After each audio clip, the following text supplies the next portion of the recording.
Welcome to LoveBugBookClub. Hi everybody, it's Johanna. And Leeanne. And today we're going to read a book called Dragon Was Terrible.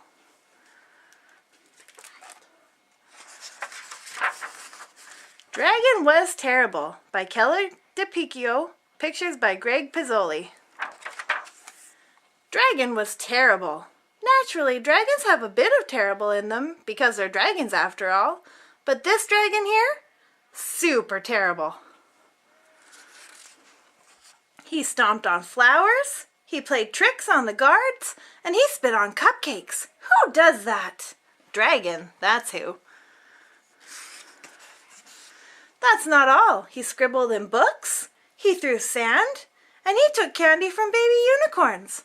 Honestly, that's terrible. The king had had enough. Enough, he said, and he posted this sign.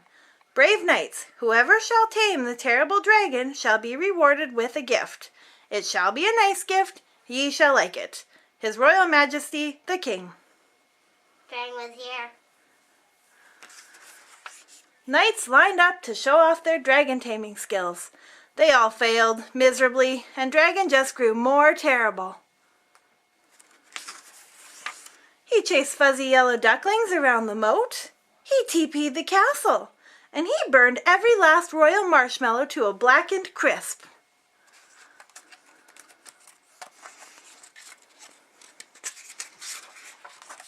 The villagers had had enough. Enough, they said. And they posted this sign. Brave people, whoever shall tame the terrible dragon shall be rewarded with a gift from the king. It shall be a nice gift, we hope. Ye shall like it, perhaps. His Royal Majesty, the King. Dragon was here. Dragon was here again.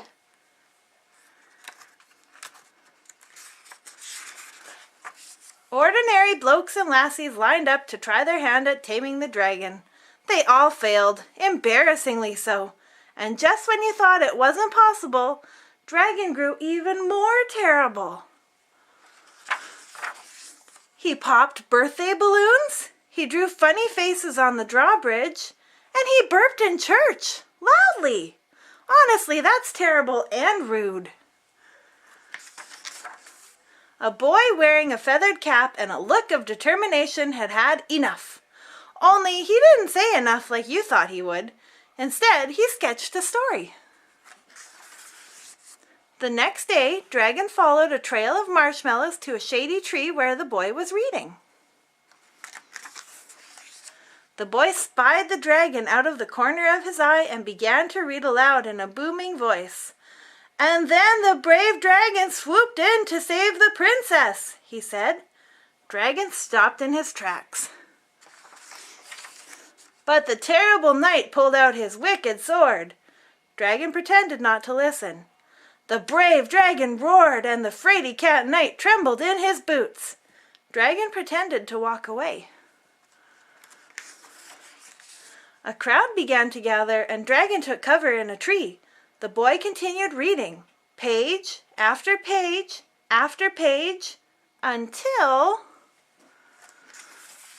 Snap! Crash! Dragon landed on the ground with a terrible thud. The crowd gasped. The dragon roared. The clever boy didn't flinch.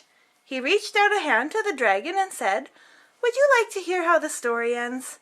And just when you thought it wasn't possible,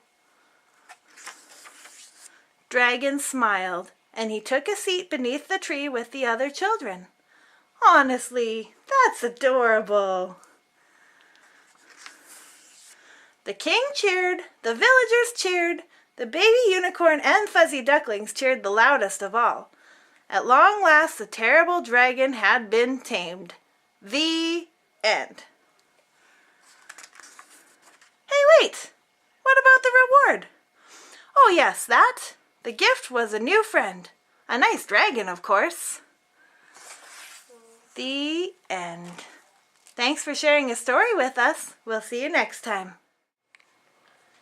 Please like and subscribe.